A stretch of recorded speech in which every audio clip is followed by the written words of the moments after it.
Finally! John Peckman Podcast. Connecticut Valley School of Music and Dance, beautiful downtown Portland, Connecticut. Come over the bridge, go through one set of lights, pull a Yui, park in front of the store. Red neon light, you can't miss us. Have your own podcast. Dave will tell you how at the end of this. Come here, be on the show with me. We are here today, finally. Singer. Songwriter? Singer, yes. Songwriter. Guitar player? Kinda, okay. Singer, songwriter, Lee-Ann Lovelace. Finally. Hi. Finally. Trying to do this for a while. Long time. Yeah. Soccer coach. Yeah, I did that before I came here, yeah. Wow. How did it go? Are they listening to you? Oh, they were great. They were wonderful. Oh, really? No. No, okay. Are they listening to you? They're 7. Oh, yeah. That's cool. Actually, they were pretty good tonight. They were. Yes. Did you play soccer? Yes. Back in the day? Yeah. Oh, okay. Yeah. Okay, so this is for real. Yeah. Okay. That's good. Trying to make soccer players. Trying. My son's on the team. So Oh, okay. All right. That's cool. I just assist. I got you. Because I can't be present because of gigs. Oh, right. I got you. So, I got you. Yeah. So you just do what you can. Yep. Yeah, I got you. All right. So you're around. You're out there playing, doing gigs, doing shows. Yes, sir. Yeah, and have been for a while, right? Almost 20 years. Wow. But Wow. yeah. Far out. Yeah. I don't know where that came from. I hopefully you did it on purpose. I did. Huh? Well, no, not at first. Yeah. No, at first it just found me. Yeah. What was that? I was in my last year of college. Okay. And I joined my first band because I went to an open mic and I was singing I was reciting monologues at like open mics. Just poetry. Oh, that's cool. I was the nerdy. The days of the poetry slam. Oh yeah, but I would sing like a cappella stuff in between. I got you. And I was practicing like incessantly in my basement. I didn't know what I was doing, but yeah. And recording myself on tapes. And then cool. This guy Phil Beach was like, "You need to be in a band." Oh, really? Like, what do you mean? I was in my last year of college, was going to be a teacher. Oh, wow. Was well on my way. And then I joined my first band, and the band did really well. Oh. And I let my teaching certificate lapse after a year. Oh, man. Whoops. Graduated college that same year, and of course, they immediately let your student loans lapse. They said, "Oh, okay, no problem." No. I paid all that off. Took me a while. Yeah, a lot of bands. I bet. Yeah, I can imagine. So how did it all begin from the beginning, getting involved in music at all? Your parents musical? Where did you grow up, etc.? Okay. I grew up in Waterbury. Okay. My dad was a drummer. Oh, cool. He was in a polka band, apparently, a touring polka band. Wow. But he didn't tell me that until like after I gave up playing the drums. Oh, really? Yeah, well, maybe like right near the end, right before I went to college, and I couldn't bring the set to college with me. Oh, wow! I was going so to play soccer. Started on drums. Yeah, I did. Wow. That's why I play cajon now, but oh, I see. I don't consider myself a kit drummer anymore. I don't. Okay. We have a set at the house, but I don't spend my time. It's piano and guitar. Oh, wow. And sometimes trumpet. Yeah. Oh, wow. But you know how to play the kit a little. Yeah. A little thing going. No, I can keep tempo. That's cool. Well, that's good. Hey, that's a start. You'd be surprised. I know. So your dad never, how did he keep it from you that he was even a... Well, my brother played when I was little, and I'd go down there and his friend Gary would hit the hi-hat, and I thought it was magic. He'd be like, "Jump off the stair." I was like 3 or 4, and he'd go, "Ching." So he called me Cymbals because I just thought it was magic. Yeah. And then I found the kit. I forgot about it because I was so little back then. Yeah. I found it like my freshman year of high school, set it up. He had this old jazz kit. It was like from the 50s with like a 40-inch leather skin bass drum. Sure. With the muffle on the front and all that. Yeah. And I set it up and I started playing. And of course, a couple of the guys that I knew, my friend's brother, they were like, "Oh, let's start a band." So we had the Bernie Skates band. That was my first band. I was the drummer in it in high school. Hey, that's kind of cool. But I had done a musical when I was 7. I did the Music Man at Holy Cross in Waterbury. And that was like, I was Singing? like, I want to sing. Oh, okay. Yeah. I knew from that point, like I wanted to do it. That's cool. So you're there you are drumming. And you're like, I got to get out from behind this thing. No, I really didn't want to. Once I was there, I didn't want to be out in front. Oh, okay. I still have stage fright. Wow. But, it was just the natural thing to do. It's how it all, how it happened. Right. So you went off to school, left the drums behind. Yep. And then where were you doing this impromptu kind of poetry slam type of whatever? How did this occur? I think the first one was at the Red Door in Watertown. Oh, sure. But I think I was somewhere Used to be in Oxford. Tavern near the Green back in the day. Yeah, and then it was Big Daddies, something. Fat Daddies. Yeah, yeah. It was a blues club. Sure. I used to sneak in there when I was underage to check out the jams on Sunday nights. Yeah. And then it was the Red Door. But yeah, I think I was at the Lodge in Southbury. That was the night that I sang like a karaoke tune. I did like On and On by Erykah Badu. And that's when Phil Beach was like, you need to be in a band. You sound like Emmylou Harris. Do you know who that is? I was like, nope, no idea. I was 23 at the time, 24. Wow. Sorry. And and that was it. He's like, learn this song, learn that song, learn Oh My Sweet Caroline by Ryan Adams and Emmylou. Learn Can't Find My Way Home. Sure. Like some of these songs that I still sing now. Wow. Those were the ones we did. Hey, that's cool. Yeah. So you were like, all right, I'm going to do this now. And that was it. Like I started working with Paul Lecca a couple years later, and it was like, oh, okay. Yeah. Maybe I should do this. Wow. But I had no technique. My pitch was decent, but I had no singing technique. So I had to take a lot of my own money from my own jobs. Yeah. I worked like 4 different jobs, and I paid for my own voice lessons for like 3 years. Oh, wow. Okay. And that was all. And it was worth it. Yeah, it made the difference. That's why I can teach now. Yeah, right. I saved all those tapes from all those lessons. What does I mean, I never learned to sing for real. So like yeah, but I heard you can sing. I heard you have a great voice. Wow. Somebody just said it the other day at the Knickerbocker. Yeah. Really? Yeah, I forget who it was. I can't imagine anybody knows. No, somebody said you have a really great voice. It might have been Buzz. Cliff's right hand man. Really? Was it Buzz or was it? I don't know who. Somebody at that show at the Nick with Christine. That's so funny. I don't know. Yeah, John can sing. Did you know that? I was like, no. I don't know. Maybe Lawrence heard me sing. I don't know who would know. Maybe that's who said it. Wow. Yeah. I've been a singer. I was one of the main singers in 8 to the Bar when I was in the band. I was the male singer, one of them. Wow. Yeah. I just got stuck doing it. Because you're good. I don't know. I know. I don't think so. I mean, I get better as I get. And now realize I was like, was I even good then? You know, I get better at it from doing it. Because one of my side hustles, I'm a karaoke host. So I run karaoke on the weekend. Right on. And I sing all night. And I'm slowly getting, I'm like, oh yeah, okay, now I'm almost, but yeah, it can be done. I hate everything I did. Anything at any year, if it's 3 years before or 2 years before, I hate it. Hate it. Can't listen to it. Yeah, no, I know what you mean. Hate the sound. Even like I always listen to anything and everything. Like if somebody recorded me or put a video up. Sure. I mean I'm like obsessive about it. Like where did I screw up? You kind of got it. You kind of have to. Yeah. Self-critique. Yeah. Absolutely. Yeah, it's the only way to. In everything. Only way to know. Yeah. Yep. Yeah, criticize yourself. Everyone else is doing it. Yeah. Oh, no kidding. Or whatever. I'm my worst one. No. I can tell you that. Well, me too. Nobody hates me more than me at the end of the night. Well, I think there's something to be said for that. There's something to be said for that, though. You can't improve if you don't happy. Self-critique. Yeah. I'm never happy. No. I never.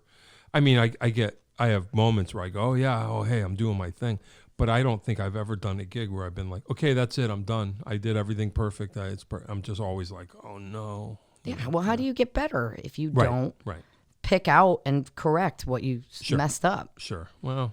Or where you didn't connect or, oh, God, you were so nervous, so you weren't breathing properly. And why were you so nervous? You were over-prepared. Oh, I see. I do that to myself a lot. So when you study vocal technique, what is involved in that? What does it mean? I don't really know what it means. Well, proper breathing, connecting, vowel placements. I mean, there's all these little things. Pronunciation and pronunciation in different genres. I love doing that. Yeah. So that you can change your style. Like if you're going to sing jazz, you're not going to sing jazz the way you sing pop necessarily. I don't. Yeah. Wow. Blues kind of has its own, not dialect, but you know what I mean? Yeah, I think I do. Like, you know, if you're going to do Broadway, like I have a few students of mine that, you know, really want to do the Broadway thing. And I feel very insecure about that. Like that was never my forte. Huh. But it's proper, you know, everything is proper. You have to pronounce things a certain way. Right. It's not rock and roll. And that's how you move your face to get that stuff out. Wow. So I never thought about it. Yeah, it's pretty it took me a long time to connect all the dots. Wow. And I still find myself, like when I sing songs that I wrote a really long time ago, I fall right back into how I sang them. Yeah, right. Sure. 15 years ago or 10 years ago when I wrote them. And I'm sure. like, oh my God, no.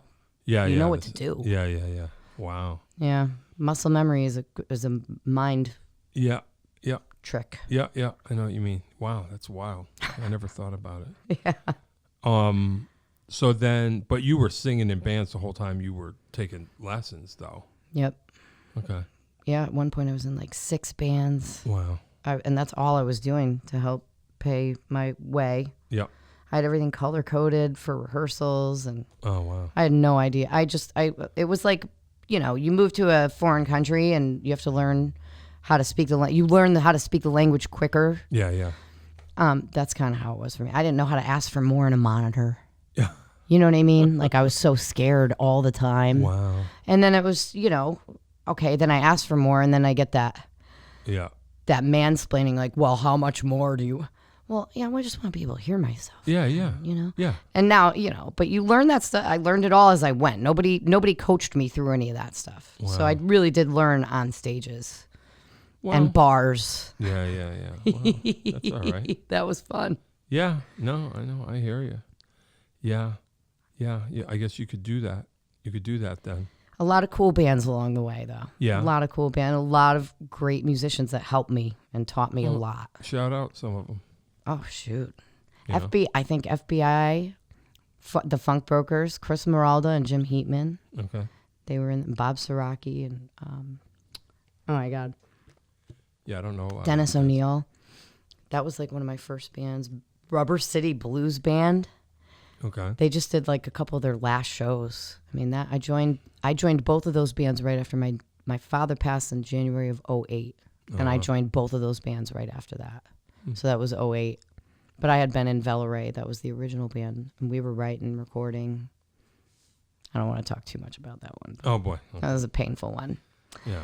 Everybody's got them. But that was an incredible journey. That was the first album. I think that was one of the best albums I ever recorded. Oh, yeah? Manifold, and it never came out anywhere. One of the songs actually did. One of them's on Spotify.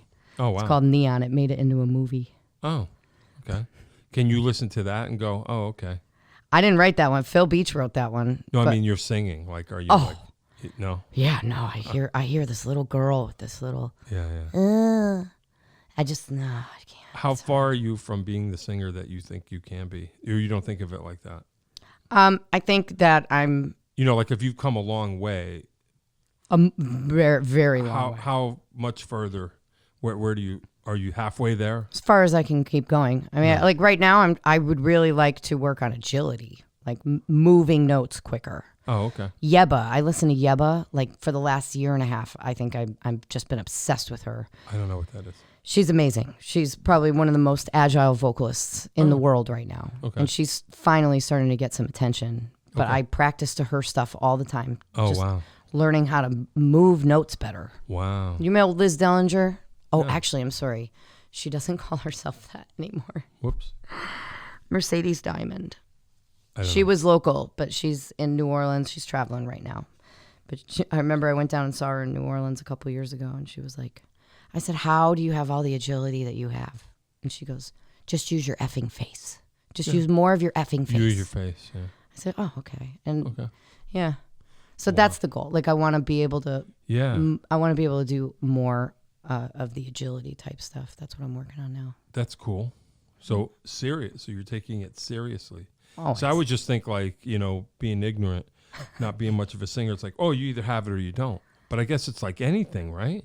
I feel like if you're going to do it, learn as much of it as you can. Sure. Because then I can teach more of it. I got you. Because someday, you know, I'm not going to want to be on stage. I'm not going to want to be singing 4 or 5 nights a week. Right.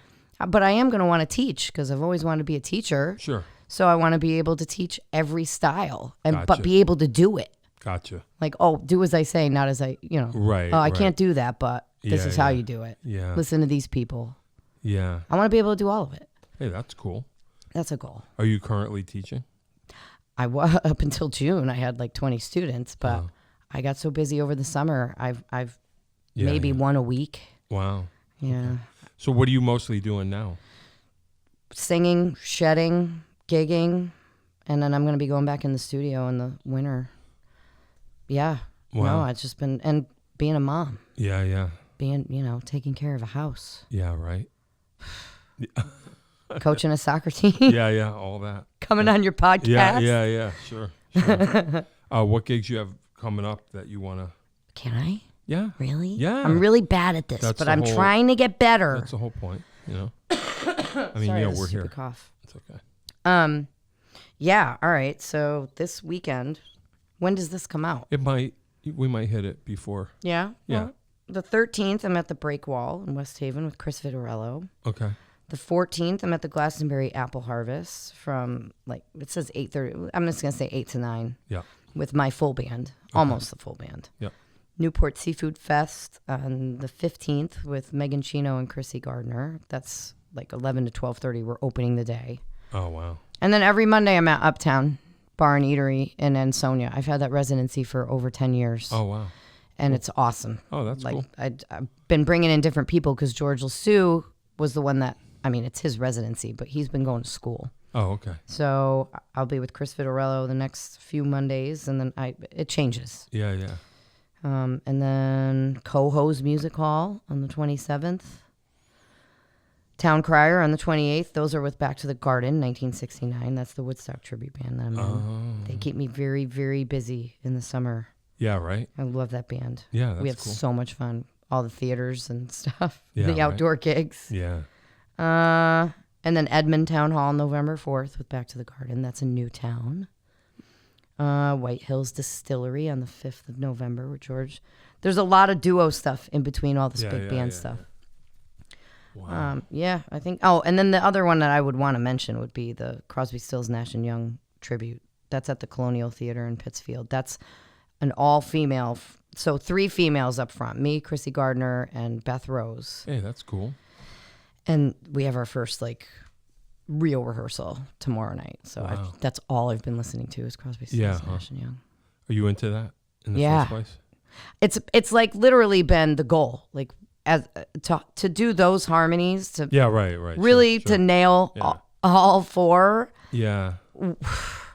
That was a goal of mine. Who are you?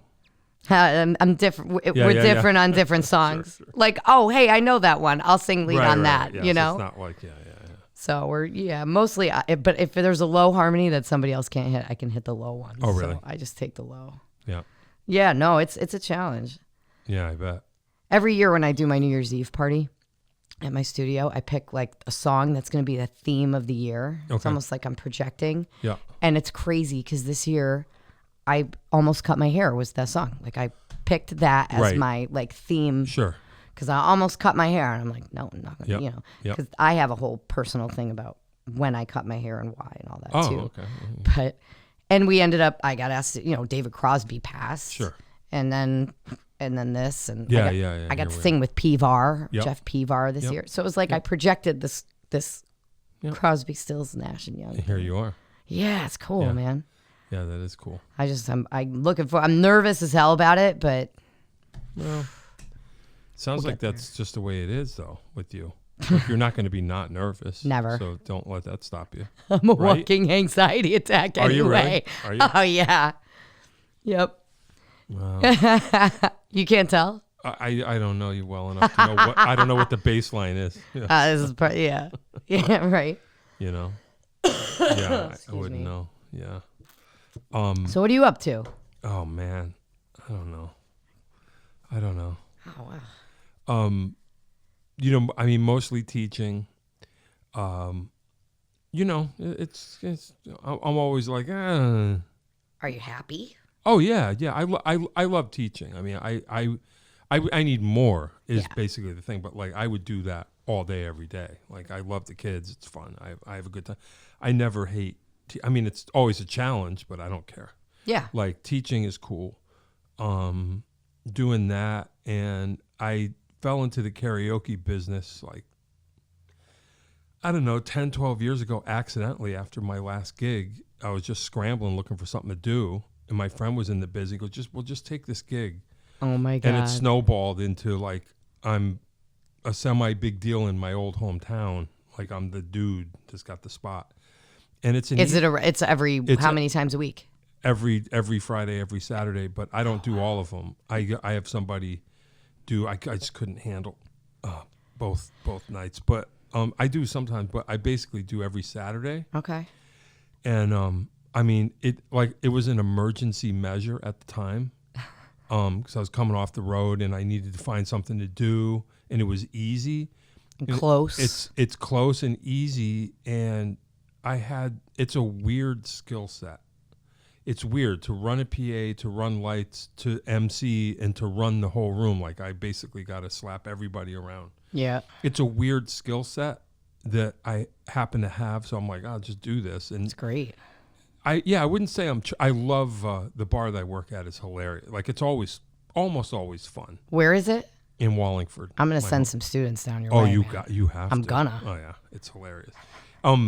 Not to talk about me, but the thing that's funny, I barely knew what karaoke was. I'm like, well, okay, whatever. So I'm coming from band world. Right. So I mix it loud like a band, and like, and people come to the show and go, man, it's like, I'm like, when you step into the zone, I tell people, of course, people never stand where they're supposed to. No. But I'm like, if you stand here and get on the mic, you'll sound like God. Yeah. And once they do, they're like, and I'm like, well, and then I see other karaoke hosts and they don't know how to mix. So they said it, forget it. But I'm like mixing each person just because I thought that's what you're supposed to do. And you know a lot of their voices now too. By now, yeah. You could digitally save all their mixes. Yeah. Well, I don't know about that. For your regulars. That would be funny. And then I get bored, and then I made a little light show, so now I'm doing light cues and stuff like that. And it's nothing, but in the grand scheme of things, the problem is that, believe it or not, doing that karaoke gig, it pays more than a drum gig. And people call me to do drum gigs, and I got to pay to play. I got myself in this situation where I'm like, but the saddest part is, and I don't know what's wrong with me, but a lot of musicians, they could never work karaoke because it's the enemy of what we're trying to do. Well, I didn't think about it that way. Wow. I just was like, a gig is a gig. Like you're taking away from entertainment, but I'm not. It's like a corner bar. So, but I hear bad singing hour after, and I don't care. Right. It doesn't, as long as everyone's having fun, you're working for the bar. So, like, if they're having fun and the drinks are flowing and we're having a good time and it's a party, I don't care. Right. But I realize a lot of I've had musician friends go, how can you do this? And I'm like, do what? I don't even care. I'm just making it happen. You're not judging people. You're giving them an experience. I feel like, honestly, if you have the guts to come up, and I think you should. I don't care if you're good or not. If you think you can do it, then you probably can. So and that's the place to try it out. Just get it on. I tell all my students, start with karaoke. Yeah. If you're scared, yeah, go to a karaoke bar. I've actually had some people over the years that have followed me that have become I used to have this one kid used to come and sit in with my band. I was like, come to the gig and do this tune. And he became like a half decent singer because my thing is like being I'm not going to lie. I have a cool voice, but I'm a mediocre singer. But my thing is, in your opinion, or whatever. But I go, pick a song, learn every twist and turn of the song, and do the exact same song every single time. Yep. Until you get every corner of it, and then kill it, and then move on. Right. Like don't get up and go, I'm going to do this time. Maybe, but like just nail it. Don't worry about it. People are sick of hearing the song. Who cares? Nope. Just do it. You're working on mastering it. Right. And then you just master it and figure out, okay, where's my range? Where am I comfortable? There's no better place than on a stage to learn. Right. Quickly. Right. Because you could practice it in my studio or with you in a lesson. Not going to matter. A million times. And until you get up and do it in front of people. That's right. You're not going to, That's right. But and record yourself doing it. Well, that's, yeah. Well, some people do. They record with their phone. Good. But that's what I'm up to. Kind of semi-retired from playing, just because I just made the change. And then I feel like I want to be playing more, but it just seems like whenever with the exception of Christine, that's a whole different thing. Okay. But like when I do a gig, I end up remembering why I don't like doing gigs. Like I was burnt out a long time ago and didn't realize it. Right. And I was like, why am I still doing this? Which is kind of a drag. That is a drag because you're so good. Well, maybe I'll find something. Christine, different story because that's as real as it gets. Yeah. And I that's a style that I love. So I'm just like, okay, I know what this is. I know how to do this. Let me just send it right. Like I have that no gig problem. at that Rhythm and Roots Festival. that was fun. Were you on? You were on it again this I was on year, the right? first. No, I didn't do this year. I didn't Lauren either. came back. I was filling in for the Sin Sister. Okay, so I was there. We were there last 2 years. summer. Oh God, it was so awesome. Yeah, no. I mean, there was a moment like we were doing Stand By Me, Yeah. and somebody started crying, Yeah. and then everyone around that person started crying, and then we all kind of looked at each other, and we were trying not to cry. I'm like, this is the song that we're all crying during, but there was just this feeling. It was just overwhelming. Well, that was and that was a kind of the comeback. Yeah. The comeback gig. For you. Yeah. Well, for everybody, because that was like coming out of COVID. Yeah. So it was for like, sure. oh, here we're back. We're back. Yeah, that was heavy. That was a heavy gig. It really was. Yeah, it was that was a core memory for me. Yeah. That one. Yeah. Well, like I say, Christine, like it's a real gig because,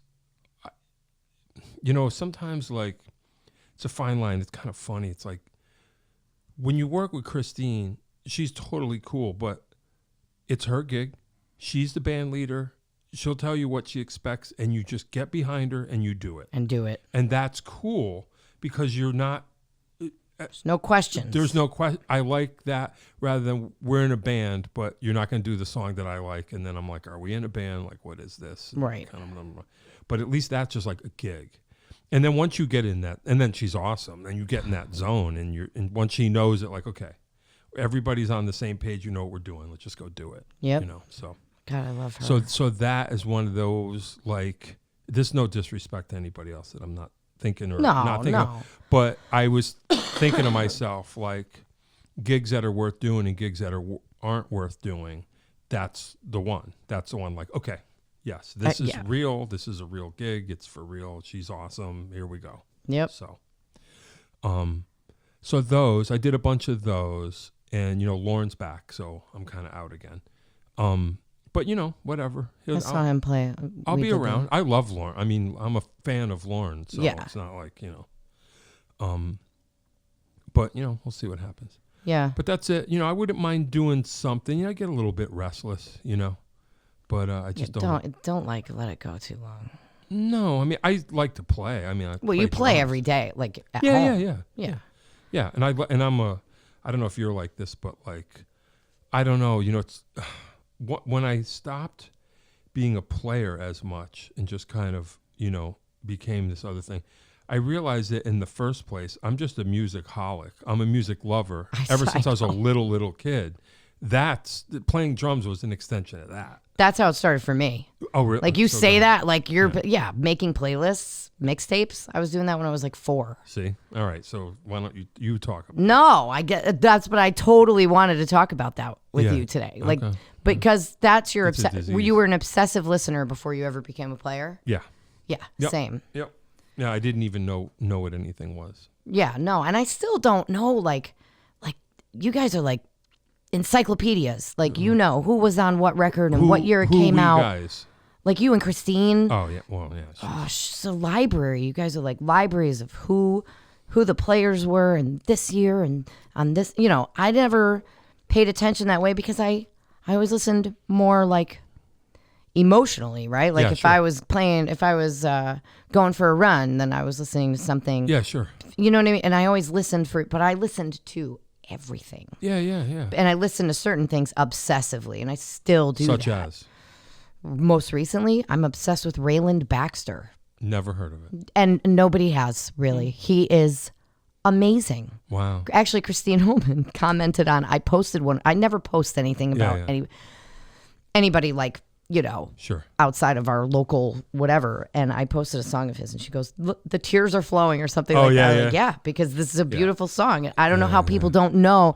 I like bringing the artists that nobody knows. So if I'm doing cover songs on guitar, I'm not doing like songs everybody wants to hear. Right. I'm doing the stuff that I love that Does it work? nobody ever knows. Does it work? Yeah. And they're good. like, "Oh, who is that? Did you write that?" I'm like, "Nope. Oh, good. That was Gillian Welsh. That was, Sure. Nico Case." Yep, Or, yep. just like out. Not out, but, I think that's the way it's supposed to be. please. Like, So I how do you love get that. away with it? So this is the one of the things I think about. It's okay. I mean, I've managed in my life to steer somewhat clear of this, but there used to be a time when your function as a musician, especially playing, you were cooler than the audience. Like they came to you like, Yeah. okay, what's your deal? What do you have for us? Right. And then somewhere it became like you have to play what they want or you don't exist. I And won't it's- do it. Yeah, and it's like no, but I'm cooler than you though. Yeah. Like I spend my time doing this, figuring out what's cooler. Like you're supposed to want to be like me. I don't want to be like you. Right. You know what I mean? Like, Yeah. kind of the fun. I never thought of it that Well, way. that's how we used to look at musicians. That's you a know? push and pull. But somewhere I don't. I remember. I'm all I'm gonna say. This is so weird. This is some old guy talk. But I remember when it happened. Like I was like, no disrespect to him. I'm sure whatever. I don't understand. I'm like, why is Zach Brown singing a song about being on vacation from his job? Like why? Right. You don't have a job, dude. Yeah. Like, and then I was like, okay, so this is completely closed now. Like, you have a job and you're listening to a song about a guy singing about his vacation from his job. I'm like, where are we? Where's the cool people? In the mix. And I'm just like, okay, once that happens, then I'm like, I don't know. I don't know. I don't get that thing. But to me, it was just like normie music. I was like, well, now what happens? Now we Right. just, we like music that, I looked at music as I wanted it to show me something that I wasn't. I don't need it to reflect back to me what I am. No. I'm trying to, anyway, No, yeah, absolutely. if that makes sense. I mean, for me, and on the emotional level of it, like I didn't want to just, if I'm sad, I don't want to just listen to something that's like cliche sad. Right. Like I want something that's deeper than that. So I'll listen for lyrics one day, and then I'll Yeah, just yeah, listen yeah. for melody another day, and Sure. it depends on what I have on. And a lot of times I end up putting on like Pandora or Spotify, Sure. and it plays what it thinks. Like the algorithm. I Right, hate right. the. And then I you're used to make stuck. my own mixtapes. I used to make my own CDs. I used to, all- I still download my do. own music and pick my own playlists. So that's where I'm having a tough time because I don't have the time. Like you put those lists together. I'm like, Wow. oh man, I wish I had time to do that. Like I would do that in a minute. Just be like, listen to this, try that. Wow. But I can't. And I love that you do it. Don't stop doing that. Thank Because you. man, there's some brilliant stuff on there. Well, but see, this is getting a little. But sometimes you say I don't have the time to do it because I've constructed my life around nonsense. It's like if I were a normal person with a successful career and job, I wouldn't have time to do that. And I just go, so you limited yourself. You make time to do it though. I could make time. I could stay up an hour at night and spend the time and do that. And I just choose not to. Oh, okay. I zone out and, fall asleep yep. early. But you're raising, you have son's more 7. going on. Wow. Well, yeah, but you Almost was here today. how old are you? No, 0 kids. You don't have any? No. Oh, that I know think of. you did. That I know. No. Okay. No, me and my wife are just big kids. Oh, well, I mean, that's she has beautiful. a real job, but it just, My man has a real job. Oh, there you too. go. Thank God. I wouldn't be able to do this full time. Right. I quit my day job in 2020. Hey, there you go. That's cool. Yeah. It was in the place where I have my studio. So I was Yeah. like the property manager of the. Oh, It wasn't. I wasn't quitting because it was. Yeah. Screw you guys. It was like I need to just take this time because I have this opportunity now. yeah. That I don't have to work. Because of COVID? It was COVID. I was working remotely Yeah. for a while, and then I was like, you know what? I just need to I had to make the jump into teaching. Yep. And I had to do the numbers in my house. I was a bookkeeper, and I had to just do the numbers. And I was like, you know what? I need to make what time I have. Yeah. You know, not just spending the hours in the office. And my son wasn't in school yet because we were still in Waterbury. Right. And then we moved where we moved, and we got him into the school system. So, once he went to a school, I was homeschooling him for the first 4.5 years, 5 years of his life. Wow. So he did daycare for like a little while right before COVID. So I had that, but COVID was, and I hate to say this, sure, and it's kind of switching gears, but COVID was like the best thing that happened to me because I was as busy as I am now, but I also had the day job. Wow. And then COVID hit, and we went up to the family cottage up in St. Lawrence River. Oh, wow. And I was like, I picked the guitar back up. I hadn't played. Wow. And I played every day, and I started doing yoga every day, and finally like running every day and Kinda biking. Like the rebirth. I felt like I finally had time, and I realized how much time I did not spend with my family. Oh, wow. I nursed my son for 3 years. Wow. So I brought him into the office with me and wore him for the first year on a sling and walked around the place with him. And then it was, carrying him. And then it was, I nursed him for 3 years. So basically he had to be near me. I don't know what that means. That means like milk from like mom. Well, I mean, I know that. No, but is that a long time? 3 years is a very long time. It is? Yeah, it was like. Can I ask why? It was getting to the point where people were like, oh, when is he going to ask for a cookie? Okay. No, it was almost his third birthday, and it made sense. I don't know anything about it. Yeah, no, it was. So he's not eating? He was eating regular food too. Like he had teeth when I stopped nursing. Wow. So did you make that? I did. Bizarre. You made the decision. I let it all happen naturally. I thought that he would wean naturally, and it just didn't want to give him up. Really? And finally, they were going up to the river to the cottage, and it was like 4th of July weekend, and I said I'm done. Like I'm done. I'm really done. Wow. Because it was just at that point it was just for comfort for him. So wow. I said, when you go away with Daddy this weekend, I'm gonna come up next week, middle of the week when I'm done with my gigs for the weekend, and there is no more. I wonder what it means at that point to him. Like you say, just security. This is a bizarre conversation. I know. This just took a wow. So there was no. It wasn't like it wasn't on a calendar, right? You didn't say I'm doing this because it just happened. I did it. I mean, I did it in the beginning for immunity and all the good things, and but like doing that and working with him and then pumping and then. Daddy had the milk in the fridge all lined up and going to gigs at night. I look back at those first 3 years because he was born in 16, so 17, 18, 19. So the first 4 years until COVID, I don't remember anything. And I was gigging like 3 to 5 nights a week and doing the day. I didn't sleep. I didn't put makeup on before a show. I put my hair up in a ponytail with a do-rag. Yeah. Like I didn't have a single moment. Wow. And we were working our butts off to save to get out of Waterbury because we really wanted to get. We were in 800 square feet. Okay. With his daughter and our son, and it was like we got to get out. And I had been there my whole life. Like it was time. It was time. My mom had passed. Where are you now? I don't want to really say what town. Yeah, it's fine. But like we're out of Waterbury, but not far. Okay, so you're out of the zone. Yep. Yep. Yep. I mean, it's not like it was unsafe. I miss my neighbors. Sure, I miss my neighborhood. Sure. But like, I don't miss all of them. But well, I miss like my immediate ones. Yeah. But even they're all moving out. They're all texting me like, "Yep, sold the house. I'm gone." Oh, really? It's just time. Yeah. Waterbury's is pretty. It's becoming like a lawless place, but I still love it. Yeah, sure. That's the song "Dirty Water." It's one of my songs that I wrote. It's like a love-hate relationship with the dying industrial town that you grew up in. Yeah. Where'd you grow up? I grew up in Wallingford. Okay. But my you're safe. Yeah, sure. If you just things I'd love to say. I know. But my whole family, my dad fled Pittsburgh. They all exactly what you're saying. There's a dying industrial town. A dying industrial town. So escape from Pittsburgh. So my dad. It's your next song title. Yeah, came.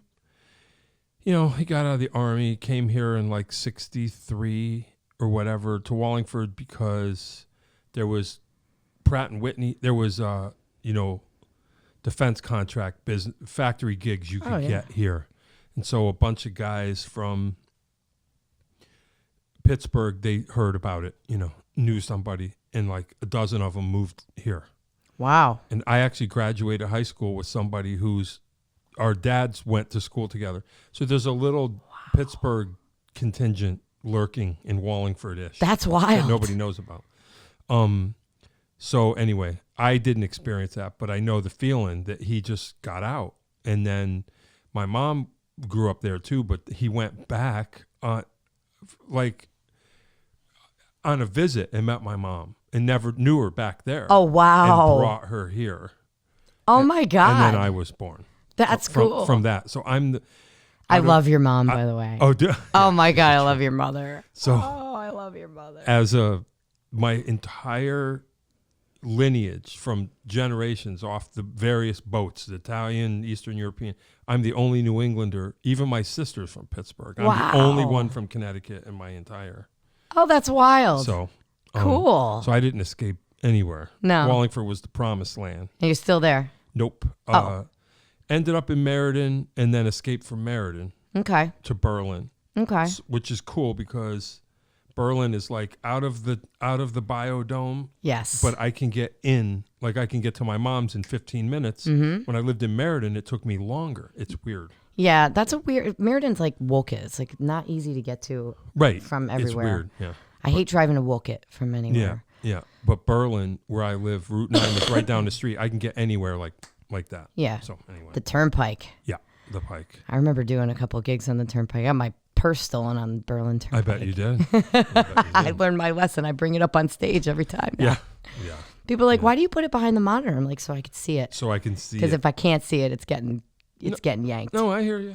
Yeah. That's the way it goes. My parents met in a factory in Waterbury, Bristol Company, the one that burned down a few years ago. Yep. And every time we drive by, I say to Nate, hey, man. There where my mom and dad met. She was a secretary and he was an electrician. Yeah. It happens. A lot of people met in factories in these old towns. Yeah. But my dad could have gone on tour as a drummer and turned it down because he opened his own shop, his own appliance repair shop, small appliance repair shop. Did it work out? The appliance repair shop? Yeah, up until the big box stores took over. Yeah. First it was Walmart, then it was Target, and and these old folks were bringing him their toasters and blenders, and he's like, "You're gonna spend so much more money for me to fix this thing than to just." And it hurt him to tell people throw this beautiful old, that he could fix, but he's like, I can't get the parts for, or he would fix them, and just say, just give me $10 or whatever, and he would take a hit on the parts just because he loved his customers. So yeah. Is he still around? No. He passed in 2008. Oh, wow. Yeah. Okay. Yep. Wow. Yeah. Far out. But I said, why didn't you ever tell me that you had this opportunity? He was in a polka band. He's like, we got asked to do a big tour, and I turned it down. I was opening up my shop. Wow. I said, why? I hope he made the right, I don't know. And I wondered if that's why he always said, why are you going for this singing thing? Why do you want to be in band? Why? He did not want me to do that. But he was like an old Italian, So he was like, why don't you just become the teacher? You're getting the degree, blah, blah, blah. And I said, that's what I really want to do. My brother knew exactly what he wanted to do when he was 5. Oh, wow. PJ's automotive. He had all the little Lego guys or whatever, or the molds, the clay molds. Play-Doh. Yeah, whatever it was. And it's a picture of him when he was 7 with all the cars. So he just got right at it. And he still owns his own business. Hey, that's cool. And, drives a stock car and all that. So, yeah. That's cool. So I'm like, why can't, if he could do what he always dreamed about doing, then I'm going to do it too. I just had to fight a little bit longer. And then you'll end up being the teacher in the end, probably. Yeah, I would. If I'm still around, lucky every day. Yeah. Oh, what'd you go to school for? We already talked about that. I went to LaSalle in Philly for 3 semesters for soccer, and I quit going into my 3rd semester, and then I went back that 3rd semester and lost it. Oh. Came home, and took a semester off, took a painting class and a guitar class at community college. Yeah. And got a full-time job. Oh, okay. And saved up for a car on like a $10 an hour salary, 40 hours a week at the water company. Yeah. And I bought myself a car. I had that car for like 12 years, and it got me to and from Central. And I graduated from Central with, whatever you call it, magna cum laude or whatever. Wow. And it's kind of cool. then I let my certificate lapse. I did 1 year as a long-term sub in Waterbury, and I was like, And you didn't like it? I have that. I can sing and really go for that. Yeah. And coach. So I coached like all different sports. So you got your too. kid fix. You got the I teaching still had the coaching. So I still yeah. worked with, and then I sang, and I didn't want to go back to the classroom. No. And I don't regret that. I don't Okay. regret that. No. So you just thought you thought it was a mistake anyway, and then plus you were doing gigs. Yeah, I was like, if I'm going to be poor, I looked at the step process with like classroom teachers, and I went, so I'm going to be like 70, Yeah. but I could take a big chance and sing and figure out how to be industrious that way. And, I just, and maybe take some business courses or whatever. Yeah, right. I'll figure it out as I go. And you're still figuring it out. And I'm still figuring it out, but. And if you were a school teacher right now, you'd be the most hated person in America. Oh my God. Everybody would hate you. Which is stupid. I don't even. Yeah. I love my son's I know teachers. so many teachers, and my sister's a teacher. That's like my sister was like that. She wanted to be a teacher from day one. Yeah. And that's what she is and has been. Yeah, So, good for her. What grade? Third. Oh, that's She a good loves age. it.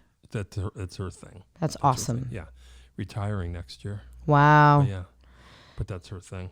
Yeah. You know, No, I mean, you do it. It's definitely a labor of love. Yeah. They don't pay them enough. Yeah, I guess not. No. Yeah. I mean, you get into administration, and I thought, oh, you know what? Eventually, I thought that I would be teaching at the college level. Yeah. Like, that was my ultimate goal when I went into college. But Sure. then, like, I started singing, and I was like, oh my God. My yearbook page, I graduated from Westover in Middlebury. You probably never heard of it. All girls school. Okay. My yearbook page said most likely to be on the cover of Spin magazine with her band. Oh, there you go. Yeah. But I was just like playing drums, Yeah, right. But I used to have these parties in my basement, and the band would play. I still love some of those originals that we wrote back then. They were so innocent and fun. Well, get the band back together. Yeah, right. That would be awesome. You know? Yeah, why not? I actually taught one of the guys in the band. I taught his daughter voice lessons for a while. There you go. Yeah. Yeah, that's what happens. Hang around long enough. Yeah, it comes full circle, and then you feel old. Yeah, well, so soccer, talk briefly about that.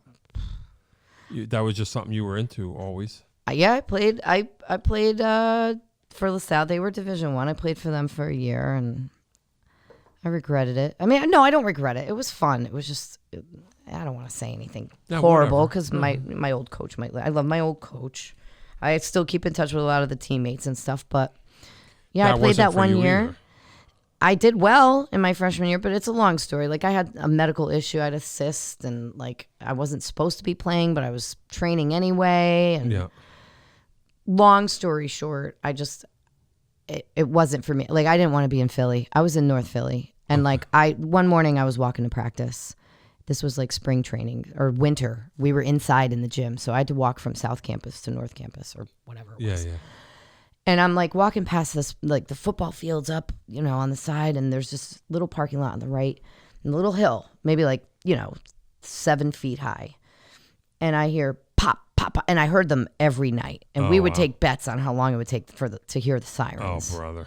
But this was at like 6 a.m, John. Oh, God.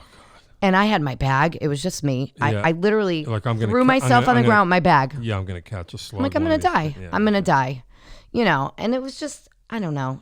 It was so anxiety inducing. I already have enough of that. Yeah. So I came home and I drove to Central every day, lived at home, saved so much money that way, Hey. and was able to work full time. Like, Right. I really learned the value of getting a job, saving my money, and not spending it on stupid stuff. Sure. And I just had that one goal to buy a car and work and get the degree. And that was it. Like, Hey. So I still played soccer up until I started singing. I was playing indoor soccer like 4 nights a week. Oh, wow. I was coming out here to do an outdoor league on Sundays during the summer. Oh, wow. So just like singing, I was just as I was playing like. Were you sad to let it go finally or no? My knees hurt so bad by the time I was like, in my early 30s. So you reached your shelf life. I still love to play. Yeah. But it was natural. It was just like, this is when you get out. Yeah, I couldn't sing, play soccer, do the indoor leagues at night. I couldn't do it all. Yeah. But I coached it. For 9 years, I coached varsity soccer at Westover. I went back to my alma mater. Oh. And even like by the 9th year, I was like dressed for a wedding gig at the game. Yeah, right. In Massachusetts, and then driving to like New Haven or something for a wedding gig from a game. And I had no voice left from yelling out at the field. I'm like, I was literally killing my vocal cords, yelling at these girls. Not yelling. Yeah, sure. But it's a big field. Yeah, it's not telepathy. Yeah, no. Yeah. I mean, my first vocal coach, the first thing she did when I walked in. Never yell across a field. Yeah, don't yell. And she taught me how to talk. I was talking wrong, so I was yelling like down here on my chords. Guys, let's go, She's like, you need to talk up here. You need to. So she trained me how to talk. That's why I sound all nasally when I speak. Yeah, I was going to say. It's terrible. No idea. I know. You're never going to want to have me back here. Yeah. You're not going to have that nasally woman on again, are you? With the bad knees. Yeah. Yeah, no, I have like arthritis in my knees. I'm sorry to hear that. All of the soccer and the basketball and softball. Were you excited when your son got involved in soccer? I am. You're like, okay. Yeah. We'll do this. I think he's okay. I mean, okay. I don't care. Whatever he wants to do. Yeah. Like, we're going to put eggs in whatever baskets he wants to, if he wants to do dance, he could. Today he says, Mom, can this be my last season? Uh-oh. Because I told him that, we're going to do a pullback. You die inside a little bit? No. Just like whatever. I have no, Is he good? He's good. Yeah. He's good. Yeah, he scored our only goal in the last game that he was at. Yeah, that's cool. We got beat like 10-1. And he had the one. No, he said, "Can this be my last season?" I said, "Yeah, but if you quit soccer, we're signing you up for dance because he loves dancing." And he just looked at me and he went, "I'm playing soccer." Okay, man. So, okay. Well, there you go. It's your choice, man. Yeah, I played soccer my parents, they tried. I mean, they signed me up for everything. I didn't want to do anything. I wanted to read and listen to records, which is all I still want to do. And they signed me up for soccer. It was just pathetic. And then were you the nose picker or were you the flower picker? I was defense and kicked the wrong way. Like I didn't even understand. I didn't care. And I wandered off the field to pet a dog. Yes. And they were like, "Let's get him a dog." And they got me a dog. And then that was at least one other thing I was interested in. But they were just like, "Oh my God, he showed interest in anything else other than get him a dog. We'll get him a dog. We'll get him a dog tomorrow." Oh. And I had a dog. So when was your spark for music? Like, I mean, obviously as a listener, like we were saying, right? I don't remember. I have an uncle, my dad's brother, super talented. I wanted to be like him. Great singer, great soul singer. Was he a drummer too? Yeah, or no? he's a drummer too. Okay. Yeah, he plays drums, bass. He's kind of like me, but the opposite. Anyway, yeah. So that was always the model. It was like you could do that thing, and then Vic was my drum teacher. Really? Yeah. I was a little kid. I was like 10 or 11, started taking lessons from him. Oh, I love him so much. And he straightened me out. And then when he went into the studio business, he gave me all his bar gigs. I was like 15, 16. Wow. My parents, he was like, "You're taking my gigs." So I played with whatever bands he was still playing with. I started playing every weekend, and that's how I got my start. Oh, my God. While you were still in high school. Yeah. Paid. Who's Christine's brother. Yeah. So I've known her the whole time. Wow. So that's how it happened. You don't look that old. I'm old.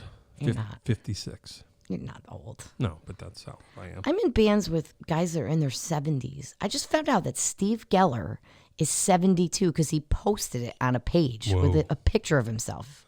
Do you know him, bass player? Nope. Imagine how his knees feel. Oh, my God. He doesn't. I had no idea. He doesn't even have knees.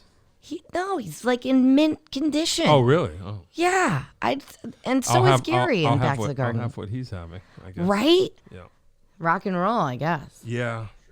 We're getting towards the end. Cool. Is there anything that you want to mention that we did not? Oh, I don't know. I was just psyched to have a chat. Okay. I think I mentioned the shows. Oh, check out my website. I should do that stuff, huh? Yeah, I'm really bad. Yeah, you should. LALovelace.com. Okay. In my YouTube and my socials. I'm trying to get people to come to the artist pages instead of my personal pages. Right. I got you. And I'm like not good at that. Like I'm not good at saying like this and only posting on those pages so that people are like, I didn't know where your show was. What was on the artist page? Right. Like I don't want to punish anybody. So I try to post it everywhere, but I hear you. I don't know. I don't know how you separate the personal from the like I have family all over the world, like you know what I mean? And friends all over. Yep. And I want to post a couple pictures of my kid once in a while, but I also don't want. Yeah, sure. So yeah, like the artist pages. Yep. The YouTube. Oh, I will. Yeah, Cool. we'll put a link in I'll send you a link. Yep. LALovelace.com. And it's Lovelace, not Loveless. Right. And not Linda. It's Lee-Ann. Right. And I have a hyphen. Yep. I guess somebody called me today. Anything They're like, else? we heard you on the radio, but they called you Lee-Ann Lovelace. I'm like, it doesn't matter. It's not another. It's my song. I don't care. That's fine. Yeah. Patty Lovelace, Linda Lovelace. Right. I'm not the porn star and I'm not the country singer. Yep. No. Just a weirdo from Waterbury. Yeah. Not anymore. Not anymore. Escape from Waterbury. Escape from Pittsburgh. That's the next album title, man. Come on. Yeah. Real quick. Yeah. Desert Island albums, a few. I knew you were going to ask me this shit. Yeah. Am I allowed to swear? Yeah, well, yeah. I just did. I'm sorry. Up till there. Just no F-bomb. It was a sugar. Yeah. Dark Side of the Moon. Sure. Oh, God. Radiohead? Sure. I don't even know which one. OK Computer, Sure. I guess? Sure. Oh, my God. You should have told me this question was coming. Well. You know what's funny? What? August and Everything After. Yep. And I don't know why. When that came out, yep. front step to back. Me too. Oh, God. I agree. I know it's a weird one. Fleet Foxes. Oh. Helplessness Blues. Okay. Maybe because I'm obsessed with it now. Far out. And then, oh my God. Somebody's going to kill me for not mentioning something I love. Oh, Vespertine, Bjork. Oh, hey. Love that album. Yeah. I think I would need that on a desert island. You need like all those, I've been to Iceland. You ever been to Iceland? No, I would makes love sense. to go. Then you're like, oh, okay. I understand Bjork now. I understand now. I don't know her more recent stuff. Like I try to get into the more recent stuff, but I don't know. I was in high school in the 90s, man. She was just coming up. Yeah, yeah. But then Vespertine hit. And I was like, what is this beautiful? Yeah, and the movie with yeah. Dancer in the Dark. Yep. Yeah, it's crazy. That movie. Yep. Yeah, I think that would be my five. I saw her at the Palace in New Haven back then, back in the 90s. It was crazy. It was small. It was like her, a DJ, a harpsichord player, and it was bizarre. Yeah. Oh yeah, that was probably Volta. No, not Volta. Medulla. No, it wasn't even. It was Post. Oh, That's it was how old I am. Post. Oh God, I love that. It was crazy. It was crazy. It's it was like an accordion player and harpsichord and a DJ and a drummer. She's brilliant. Nuts. Yeah. I mean, she really is brilliant. Yeah. I just can't. I don't know. I haven't listened to any of the most recent three. I saw her at Madison Square Garden. Yeah, there you go. On the Volta tour. I think it was Volta. That was wild. Desert Island food. You got a minute and a half. Food. Sushi. Sushi. Okay. A lot of people say that. Yeah? Yeah. Do they? It's a thing. Sushi. Guacamole. Oh, yeah. And tortilla chips. Like, Sure. that's a staple for me. Sure. Bananas. Sure. I know. This is awful, isn't it? Oh. But I could have anything. Yeah. I don't know why I think it's interesting. I just do. Oh, God. I'd say salmon, but I just got really sick from undercooked salmon a few weeks ago. So, I don't know. Sushi? I don't know. Yeah. What? Give me some ideas. Sushi? People say pizza, I know. I guess so. You'd have to have pizza on a desert island. What else did I say? Oh, I said bananas. I said guacamole Sure. and tortilla chips. That's fine. We'll go with that. Trail mix. One show that you saw in 30 seconds. A show that you saw, a concert that you saw that changed your everything. You just said, okay, it's all different now. Oh, man. Recently, I saw Trombone Shorty. Oh, hey. And I was like, because I just added horns to my band last year. Okay. I'm like, that's how it's actually done. Okay. Oh, he's sick. What a performer. I'll have to check it out. Dynamically, entertainment-wise, they came out into the crowd in Bridgeport. I mean, that's the most recent one, but I've been to a lot of shows. Yeah. Yeah, I would say that one most recently definitely changed me. I was like, that was inspiring. Far out. I'll think of something when I'm gone on the way home, and I'll be like, gosh, why didn't you say that? Add it in the comments. Yeah, right? You can. All right, we got to go. I got to press the button. I don't want to Thanks, man. out. Oh, of course. I'm glad we finally did this. Me too. You know, I appreciate you interrupting your life to come all the way here. Oh, stop it. Well, you know, I mean, it's not easy. No, this was great. This was like peace. Here comes the music. Ready?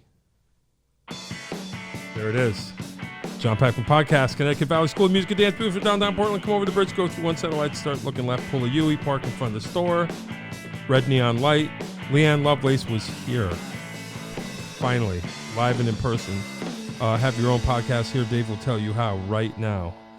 Anybody else? I'm taking names, and so everybody will eventually be on here. The entire population of the universe, eventually, one by one. All right. Thanks a lot, kids. Thanks for coming. Thank you. Thanks, Sean. See you next time. That is all.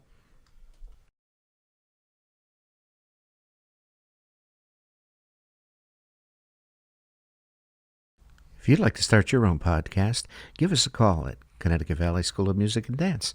Our professionally designed podcast space is here for all your recording needs. Rent out our studio to do interviews with up to 4 people, to record audiobooks, social media content, and all other recorded material. Our rentals include a private studio along with our professional-grade podcasting equipment, and we can customize your output to whatever your needs are. We also have green screen capabilities, which will expand to video capability if you so wish. So check us out here at convalley.net/podcast.